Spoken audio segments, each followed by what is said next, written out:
Hola, it's Mad Butt. I am your host of 1-800 Mad Butt.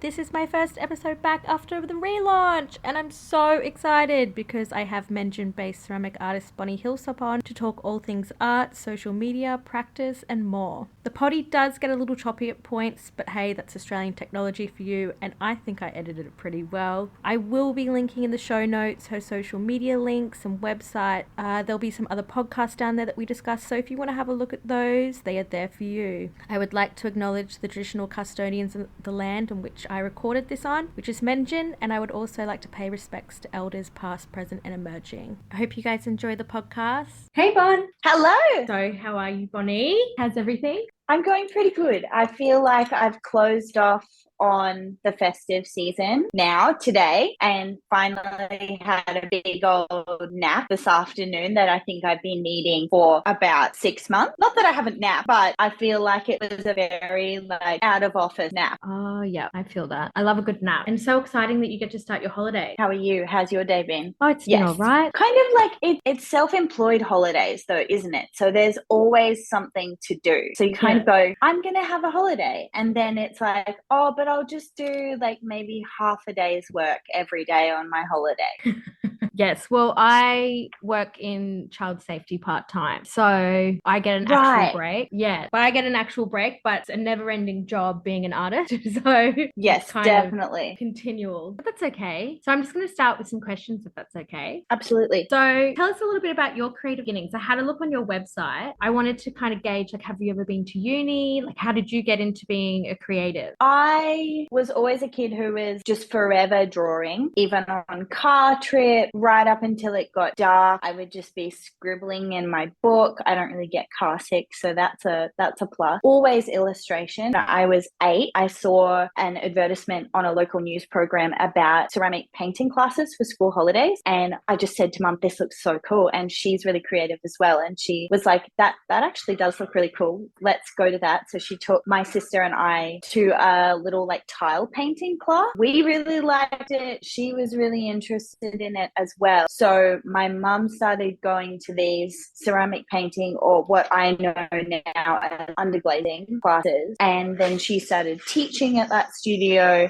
And then within a year or two, she bought her own kiln and she was teaching underglazing that she'd converted from our laundry. So that was my introduction. And then from my whole childhood, I had access to pre-prepared ceramic pieces, underglazes, and I had a way of expressing myself. And so it felt like something that was in the background the whole time. And I kept exploring other mediums. I'd started selling small jewelry pieces in my late teens, started doing markets when I was 18. In my mid-20s, I started feeling like these pre-prepared mold poured ceramics weren't really giving me an opportunity to share my whole voice creatively. And I started I never went to uni for art, but I have a degree in communications majoring in PR, which is amazing that I get to tell people now a little bit, but it's also been a really helpful skill to have. I love this. Okay, so you found ceramics when you were 8 years old and then you continued on doing it. Didn't go to art school, but studied communications and PR, which is so impressive, and have now been doing art for, I think I read it was was it 8 years or is it longer? My maths is bad. So I think I think there's a different number depending on what the question is. So I think from when I was first introduced to ceramics to now, it's 26 years. And then it's 8 years, fully what I would consider properly making ceramics.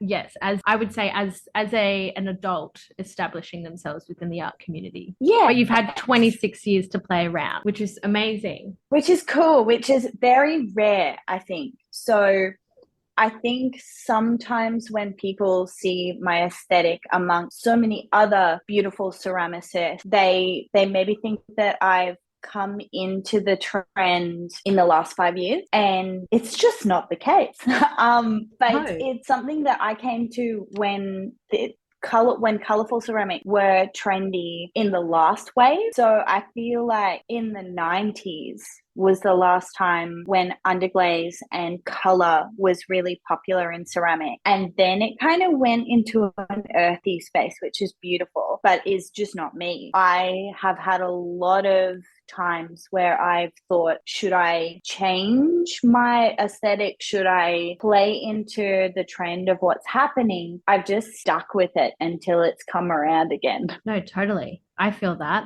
It's very nichey. It's like what I do with collage. You know, sometimes it's in, sometimes it's like some other trend takes over. Exactly. But And you keep doing it, and then you are at the forefront in your field. Yeah. So talking about being at the forefront, I remember when COVID first hit and you were doing your packs at home to do your beautiful kitty cup. I call them kitty cups. I love them. They're so gorgeous. And you were on the news. I and I was was like, kitty cups too. Oh, you do? Oh, okay, was cool. I? Oh, I was. Yeah. Yeah, you were on the news, and I was like, "Oh my god, it's funny!" I was like, "This is incredible." And how did it feel when you were getting recognized? They called me. Yeah, it was so fun. I remember they were really looking for upbeat local stories during that time. And the news presenter contacted me on Instagram to ask if to come around the studio. It was so lovely. It was also very much in that time where we really didn't have a lot of contact with other people. So it felt very nice to have a chat with anyone, let alone the news. And did you find success from that? Did you find that people wanted to get into ceramic? So yeah, they came around to the studio. They asked questions about the packs and how I was, and I found that there was a massive upswing in interest of the packs themselves. I hadn't made them until the pandemic was announced, and I had a kiln load of pieces that I was going to paint, and I just had this feeling that they would be better used as DIY pack. And it was so interesting, and you would have seen it as well. I found it incredibly interesting how all of a sudden people were craving creativity and people were craving activities to do. And it was quite a desperate feeling of needing to have their hands busy. And it's something that I do so intuitively and so naturally in my life that I'd never really realized that would be something when everything else was taken away, when all other social interaction was taken away, that people would really crave and not know how to self-direct necessarily, and that us as crafters and arts practitioners would become, little senseis in a sense, kind of guiding people towards craft. An outlet that's not alcohol or something that's going to not benefit them. No, I totally agree. I remember everybody was wanting to do puzzles. People were getting into collage. I was like doing lives with different people. And it was a lot of fun. But yeah, it was definitely very isolating. But I remember seeing that and I was like, oh my God, it's funny. I was like, this is so incredible. And I was just grasping onto everything. Oh, I think everybody was. It wasn't just you. I think everybody was. And so you have brought up some terms that I'm not familiar with because I've never done any ceramics. And I know that you do workshops. Oh, you should. Which I was like, I need to come and do a workshop sometime. Definitely. And so with the process of being a ceramicist, what is that? Yep. What does that look like? It's quite a lengthy process. I'll detail what it looks like for me to make a piece. Is that what you're talking about? Yeah, kind of like your practice in your studio. My practice in my studio, and now I've moved from a public studio to a private studio. So it's a little bit different, but not super different. So I'm just not teaching as much and I'm focusing on my own practice. But from beginning to end of a piece that I'm working on, it can take about a month, depending on the size of the piece. Oh, wow. And yeah, it's quite lengthy. And at any stage in the process, it could fail. Not nerve-wracking at all. I always think about it as being quite romantic because although it could fail at any point, if your piece is successful, it could last thousands of years in the world. So I think about ceramics actually being quite similar to plastic. I would often, would try to always instill in my students, but always think about the fact that we have enough things in the world and that we should be trying to make beautiful things that an archaeologist might discover in 500 years. Someone said to me once, it would be a really lovely day, the day an archaeologist discovered this piece. And I try to think about that all the time. Yeah. How nice is that when you think about one of your pieces being discovered and kind of going, oh, this will be a nice day. Yeah. So I always try to have archival integrity with my work. I use archival acid-free bonding glue with all my prints. They're archival quality. Such a difference, because then I know that they'll last for at least 100 years. Yeah. I mean, it's a bit harder with paper because, you know, it can burn and get destroyed easily. But I love that with ceramics. I've never thought about that. And I love archaeology, and I actually grew up doing ancient history and Latin in high school. And I used to love looking at all the ceramics. Yes. Now that I've put two and two together, that makes so much more sense. And now I'm like, oh, what can I make that can last, you know, thousands of years? That's so interesting. So it like gives me the little chills. In your practice, what is killing? Is that what it's called? Kilting. Kilning. I would call that firing. So putting things in the kiln would be firing them. When I make a piece, I construct it, and then I let it dry, and I dry it out very slowly so that all of the different parts of the piece dry out evenly to avoid any cracking or anything drying faster than anything else. So if I'm making a piece with little spindly handles, I would wrap those handles up so that they dry slower than the thicker body of the piece. And I need the piece to be completely dry before I fire it in the kiln so that it doesn't crack or explode. And when people use such catastrophic language like, oh, I'm so happy this piece didn't explode, it's not really being dramatic because it happened. But if you're smart about it and you're patient and you wait for your piece to dry, it won't explode. And the reason why it might explode is because there's any moisture in the piece or there's an air bubble in the piece. Because when water gets hot, it becomes steam and it's going to want to force out of the piece at a great velocity. So that's the risk you have at stage one. And then you fire it. So you put it in the kiln. Yeah, stage one. And then, so the first firing is called the bisque firing. And some people call that a biscuit firing, which is like quite cute. And that will go up to about 1,000 or 1060 degrees.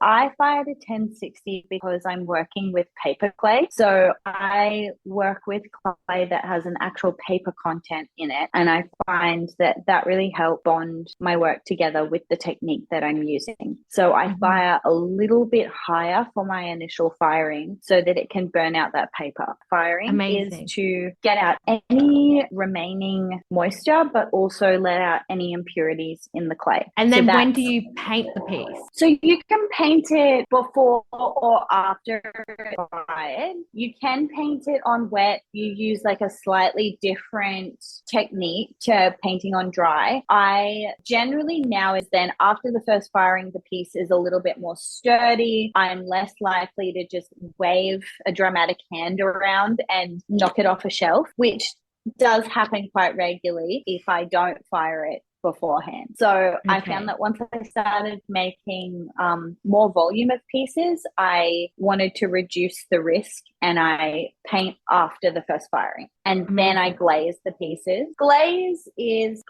many things, but for me, I use a clear glaze. And so I describe it in simple terms as being a glass coating over the piece that coats it and makes it watertight and food safe if that's the desire. And then it goes back in the kiln again for its second firing. And I fire to mid-fire, which is 1220 degrees or a cone 6.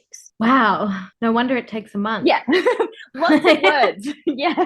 Lots of processes so and lots of jargon. Yeah. Well, no, because sometimes I like to do like acrylic painting, which obviously doesn't take as long as oil painting. But now I'm like, usually with collaging, it just takes like, sometimes a piece can like take up to a month if I'm searching for certain materials, but that's very rare. True. Yeah, that's a very rare instance. But like if it like for commissions and things like that, it might take longer than that because I have to actually search it out. Generally, if I have all the materials, it can take up to like 10 minutes. Yeah. So I think you'd be And a you can very get patient that like, person. oh, honestly, sometimes my heart is in my throat for so long when I'm working on a piece. And I actually listened to a podcast, an interview with Marina Abramovich, Queen Yeah. Extravaganza sensation. And she was talking about how with certain arts practices, she calls it body drama, that like when your body like goes into like this almost like traumatic response from like such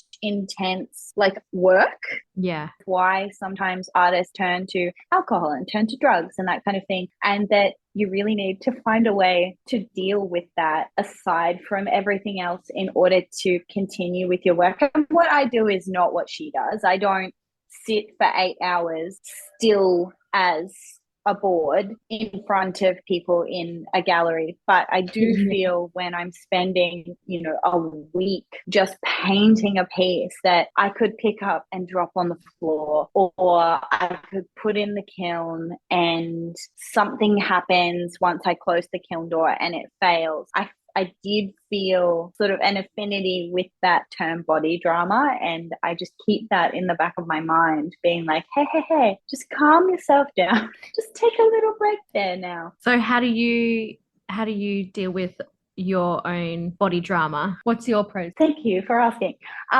So when I'm in it, I really just like coach myself through it as if I'm someone very precious to me, and that I just kind of take a moment and sit down and notice that my body is going through this thing, because it's very interesting that it's never really connected to my brain.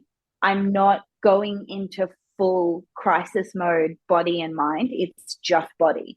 So I'm able to just sit down and say to myself, hey, you're okay. And you're going to take a couple of breaths and you're just going to like maybe eat something nice and have a drink of water and maybe have a nap, and then you'll be okay. Oh my gosh, I love this. No, that's so incredible. I think as I get older and as I start to understand my anxiety a little bit more, I try to treat myself with as much kindness as I can, because there's so many people out there that are going to judge me anyway. So important. Exactly. Yes. And you deserve as much as anybody else. Like in that moment, you're kind of going, oh, I'm a piece of shit.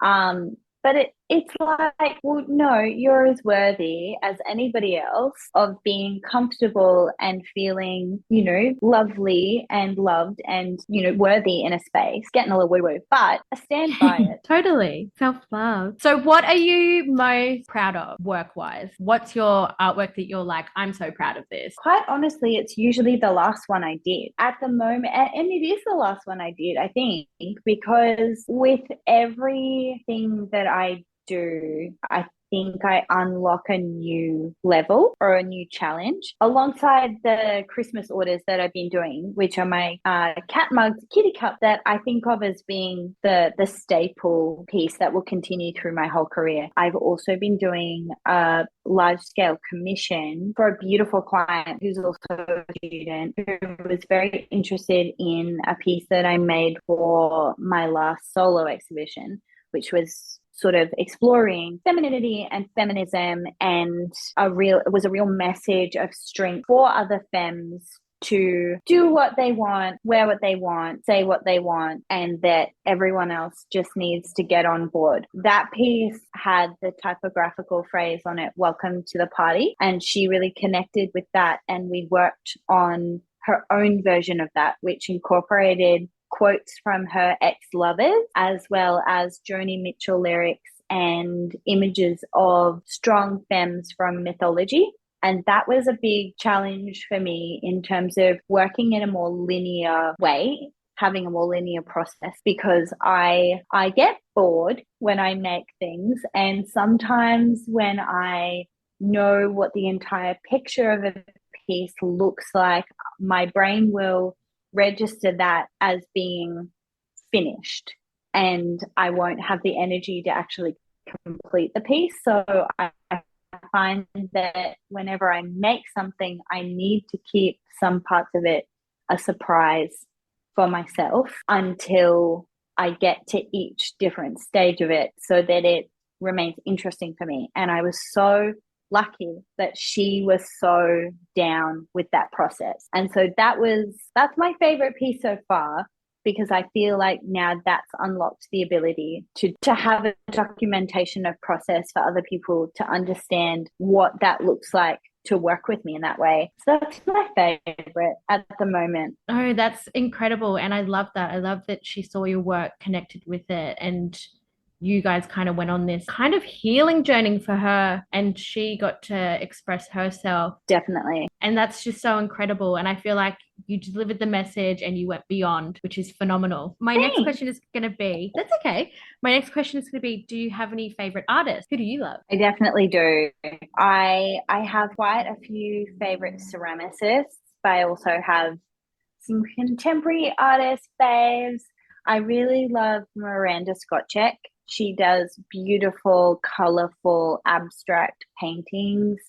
I really love Vipul Srivalasa and Ramesh Nithyanandran, who are both incredible ceramicists. Glenn Barkley, who also makes colorful typographical pieces, and I have one of his works, and I when I look at it every day in my living room, it makes me feel so happy. We did a swap a couple of years ago after my 2020 exhibition, and that up until like at that point was probably the greatest point of my career. He's definitely a fave, and I mean incredible. So I love those. I love Ebony Russell, who's also a ceramicist. She makes gorgeous pieces that look like they are made of icing. I have so many. I love I really that. love colorful work. Yes, I have to look up these artists. Have there been any hard lessons that you've learnt over your, I guess, 26 years doing ceramics and then your 8 years as an artist? Oh my gosh, definitely. But can I tell you that it's like none of it has been really art related. A lot of it has been in terms of renting properties, renting studios, and just navigating that world. I found it very interesting, and I always think of each year as being its own feast. So I never really get attached to any phase because I'm always looking for the next challenge. I've rented studio spaces in some capacity for the last 5 years, and all of them have been amazing at some point, at least, place in terms of either managing co working spaces or in terms of trying to decipher or trying to fit in with what a landlord's vision for the general space or the general sort of precinct might be, and realizing that I need to prioritize my own self over what anybody else's vision is. That's been the biggest lesson probably throughout my whole career, especially in the last 5 years, being that I am allowed to and absolutely can and should think of my practice first, and that's not a dirty thing. That's not a bad thing to do, because you want to be part of a community and you want to please people and you want to do the right thing. Everybody else is running a business and everybody else is trying to do the best for their business. I think I've just had to learn that my business and my intentions and my goals are just as valid as anybody else's, Yeah, totally. and that I don't owe anybody anything. I get that. I get that as a female as So, well. yeah, definitely. And that I do think that that's a big factor as well. Okay, so then as beautiful little 8-year-old Bonnie who first started out doing ceramic, what are some lessons that you've learned over the years? So I think 8-year-old Bonnie was very confident, and like even like going back further, I remember starting school and having, the question of what do you want to be when you grow up posed, and being very clear at that point that I wanted to be an artist, having like the panic eyes of all the adults around me going, oh, yeah, I don't think you can actually do that. And that's going to be very hard. You know that not a lot of people do that. And I remember in my 6-year-old brain kind of going, yeah, well, not a lot of people do that, but I'll be one of those people. That's a no-brainer. And I don't think I ever let go of that. I think I never thought of it as a hobby. I always treated it, even when I was working like full time or even when I was doing my degree, I always thought of these things as being just part of the pathway towards being a full-time artist. Yeah. So I don't know. I was just always so sure that it was going to go this way. No, I love that. I feel like I really resonate with that as well, because I've had to prove a lot to my family, who have always been like, oh, why don't you get a degree in graphic design? Or why don't you get a degree in this or that? And I'm like, no, I'm going to become an artist. Know what I'm doing. I know what I'm doing, guys. This is what's happening. But then I just like decided I'm going to move out of home, live by myself. Yeah, it is. And of course they, in Australia, we have a very different art market to other places in the world. Definitely. Not as like, it's not like if you're going to go to like New York or, Berlin or something like that, that you're going to just like be immersed in it. It's like it's a very small community. It's very competitive. You got to seek it out. You got to work hard. But totally. But who would have ever known when we were kids that when we grew up, that we would have access to the world. Yes. And that the world would have access to us in terms of our arts practice. Yes. And that's pretty cool. I remember a time without Instagram. Same. Yeah. And that, I don't know about you, but I feel like for me, that's actually been the greatest blessing and the greatest surprise. Yes. And the greatest surprise that Instagram has had such longevity. Well, yeah, better than MySpace for sure. Look, I was so into MySpace. My MySpace was so great. It's the only place I learned how to do HTML we were all coding. coders. Oh, yes. I say that to people all the time, like, we were all coding. We were making these beautiful web pages. We were putting such effort into it. It was a special time. It was. And then you had your top 8, your top 12. That's been something I've been discussing a lot, how brutal that was. Yes, it was very brutal. I remember. Friend. Now you're not my best friend. You're off my top 8. No, so I was sending you a message. Yeah, I was talking to my dad recently about because he studied at QCA. He's a painter. Right. And he studied at QCA, which is Queensland College of Arts for anybody who's not in Brisbane. But he studied there in the 80s. But I was talking to my dad, like when I first started like picking up some success with my art. And he was like, where are you getting all this stuff from? And I was like, Instagram. Like literally that's where 95% of my referrals come from. And he was like, man, if I had that, my life would have been totally different as an artist. And I was like, Dad, it's not too late. Yeah, but I was like, it's not too late. Like, let's set you up an Instagram. And he's like, yeah, you can manage it. And I'm like, no, I'll show you what to do, because he's really good at Facebook. So I'm like, I'm not doing that. Yeah, no, well, like, I got my own stuff to do, but like, Dad, why not? Yeah, you'd be, once people get into technology, they just boom with it, so addictive anyway. And people want it. People want to see the work. Yes. And I love these reels you've been doing. You've been mastering the reels. Thank you. I feel like it's a real YOLO approach to the reels.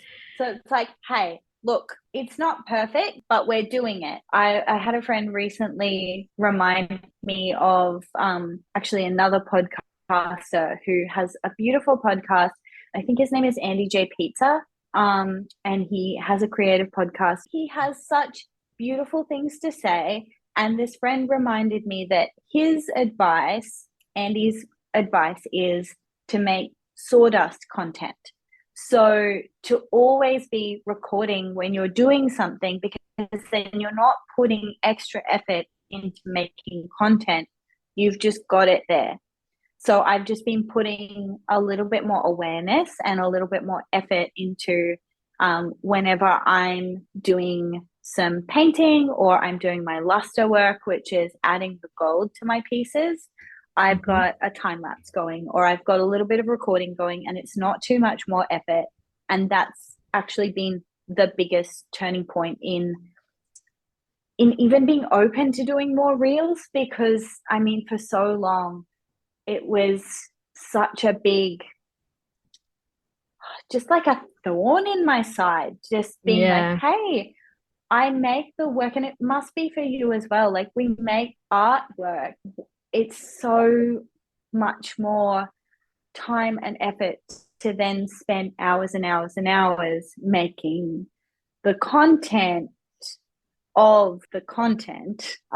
Yes. Whereas some people's artwork is their real, is and that's what they do. And they, they get dressed up in outfits and they show them all, or they show people their babies, and that's what they do for their reel. We have to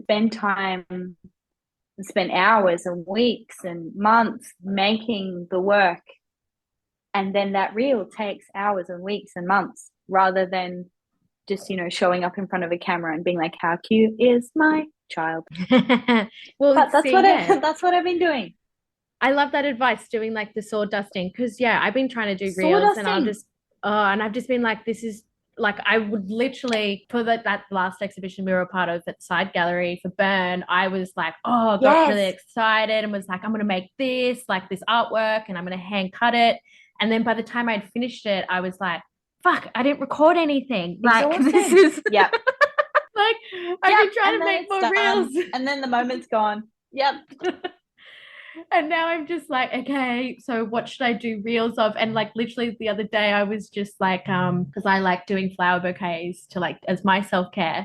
And I was doing a I flower saw bouquet. that. So I loved it. thank you. And I was like, this is different, but it's still kind of a bit relevant because it's like my self-care as an artist. I don't know. Oh God. But some of these reels I see, I'm just like, damn, like where did you get this knowledge and the know-how? Like I know. And I just don't have that know-how of doing like transitions and that kind of thing. And I'm like, look, there was a time in my late teens and early 20s when I would just research the shit out of anything that I didn't know how to do, and I would do it. And now I'm at the point where I'm doing, people aren't like on tender hooks waiting for, the perfectly pristine, perfect transition reel. There are things that we can let ourselves go with. yeah, I think the biggest thing for me to wrap around with my head with reels was that I originally didn't want my artwork online. Like, I didn't want any of my pages to really feature any images of me because I'd always been kind of objectified Right. by Okay. men. Yeah. And I kind of Yes. wanted my art, I wanted to be known for my art and not what I To looked be like. And separate. so, Yes. yeah. And when reels came around, I was seeing a lot of people putting themselves in them. And that made me feel really uncomfortable because I was like, oh, this is kind of going against this like ethos that I've had for the past like 8 years, 9 years now, that I don't want to be in any images and or like content. And now I'm like starting to get into it a little bit more, like, but still I try to come from the perspective of being like, it's good to try new things. Yeah, exactly. And if you don't like it, you can just bin it, I guess. I mean, the internet is forever in some capacity, but also it's very fleeting, and you can try something, and then you can change tack if you don't like it. That's what I Yeah. thought, coming from a PR perspective. Um, I always wanted to my artwork so that if I tried something and I didn't like it, then I just go, hey, I tried this thing. This piece didn't work out. I'm not doing it anymore, because I'm a person and I get to make that choice. Free will, baby. Free will. Exactly. Okay, so this is leading on to like one of the last questions that I have, which is what would be some advice that you would give other artists, maybe artists that are starting out, artists that are struggling, artists that are maybe stuck in a slump? Oh, I I feel like I've had good answers to this in the past. And when the question is posed, I've automatically gone blank. But what I've always stuck to is giving the advice of not trying to have everything all at once. I think it's such, like, we live in a society obsessed with instant gratification. And I feel like with Instagram, there is such pressure to be so good so fast. And I just don't think it's worth it. Like with TikTok as well. I had really good advice when I was 22. Someone who'd been in an adjacent industry. He'd worked in like voiceovers, he'd been an actor, and he said to me, it might take you 20 years. And at that age, I just went, oh shit, that's a long time. And then, I mean, it's 14 years later now. And it doesn't seem like such a long time now. You can't expect to have it all at once. And it's a good idea not to need it all at once. Because I think then if you level up as you go along, you inbuild longevity in your career. Another thing that I think I would give as advice, which is not necessarily like, definitely take your time, look after yourself, build in break. But if you want to be a full-time artist, you have to really want it, because you have to really work ridiculously hard at certain points in order to get to where you want to be. Even last week, I did the craziest all-nighter of my career, I think. And I just needed to get these orders done before Christmas. So Thursday night last week, I didn't go to bed till Friday, 12 p.m.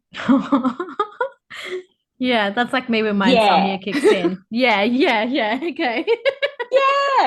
Just keep the party going. But when I've had other people come to me and say, oh, I just want to like be an artist, be like you, just kind of think, well, it is really lovely. It's really lovely making things full time. It's not just flitting around and being an artist. You actually do have to gritty with it and be prepared to work harder than you've ever worked before, because it's an industry that people still don't really understand, don't necessarily register in their brains as work. And that's not something that I begrudge people of, because I think it's a societal construct. And it's something that's so ingrained, this whole do what you love and you'll never work a day in your life.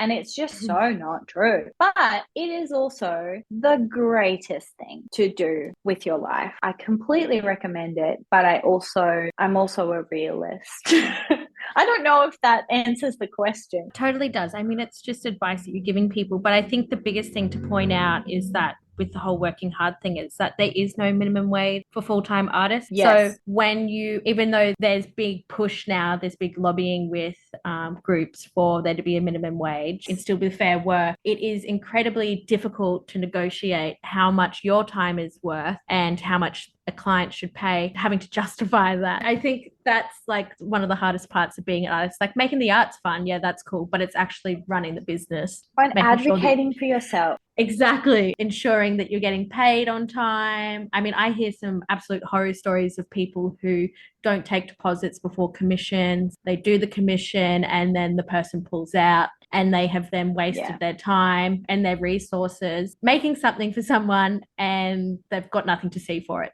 Been there many times.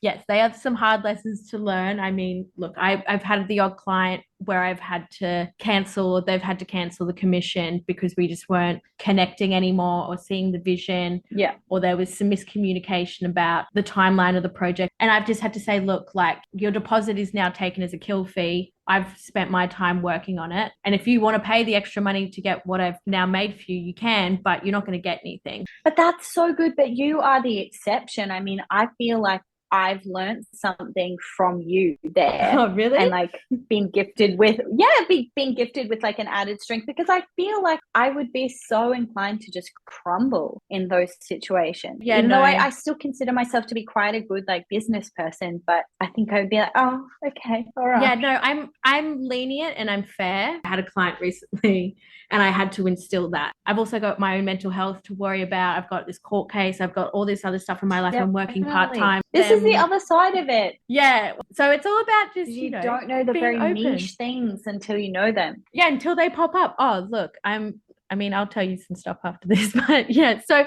okay, just to end it. So how is your 2023 looking so far? What have you got going on? So my 2023 is pretty much booked up until the end of July, and I feel so happy. I'm so excited, and I'm quite relieved, like as an artist, to feel like there is guaranteed work up to that point, which I feel like is quite a rare feeling. Especially not having the studio and not having that bread and butter element of the classes anymore, which is something that I love teaching. I love my students. I love Dabbler Studio. But it has been the next hurdle, I think, to tackle, of seeing whether I can be an artist. And that's what I feel like the theme of this year will be, because I love having each year being its own beast. So next year as well, I think will be a little bit of a toe into some new things. So I have a little gig in January, not little. I'm working for the State Library doing some holiday workshops as a presenter for kids workshops. And that's something I know, I'm so excited. And it's something that when I was in my late teens to early 20s, I was obsessed with musical theater. That was my hobby. All my friends were performers. I was like this little tag along gal trying to be like the best singer she could be. I love acting. Singing is not so intuitive to me, but I love being on stage. When all of my friends in that circle went to uni to study performing, I went back to visual art as my main focus. And I've been really craving in the last few years just having that outlet of being on stage again. And I got the opportunity from someone who I'd worked with on an exhibition who knew that I'd done theatre in the past. I'm really excited to tackle that in more of a professional sphere. Maybe, work to add that little string to my bow again. So that's coming up very soon. And then there are some exhibitions, some more pieces to be made, some more sort of roving workshop, outsourcing to spaces. And it's all kind of coming together. Incredible. And you've got your financial year all sorted. That's incredible. Hopefully, yeah. I'm kind of booking in these gigs that can float more creative projects. Amazing. So that's always the aim, to have a few different income streams. Yes, definitely. I mean, that's why I work part-time, so I can keep my art money just as savings. It's so smart. I just wanted to finish off by saying thank you so much for coming on. I appreciate you so much, Bonnie. I love your work so much. Oh, you're so nice. And likewise. I'm so glad I've met you IRL recently, because we've been following each other for a while and I'd seen your work around. Yes. And it was funny because Laura was like, oh, do you know Bonnie? Nice, and I was like, yes. From the interwebs. Oh my gosh. Yay. That was my first podcast. And thank you so much to Bonnie for coming on. You are such a blessing in everybody's lives that you reach. Honestly, I just absolutely love your kitty cat cups so much. I just think they're gorgeous. So yes, if you'd like to go and see any of Bonnie's links, they're going to be in the show notes. And I am going to be taking a slight break over the holidays, but I'm going to be back the first week of Jan, and I'm going to be interviewing another Brisbane creative, Atomic X. And of course, if you've liked this podcast, if you could please give it 5 stars or rate it on the app that you're listening on, that would be fantastic. It would really help me. And yes, have a safe, happy Christmas, Hanukkah, or whatever you celebrate. And I'll see you guys in 2023. Bye.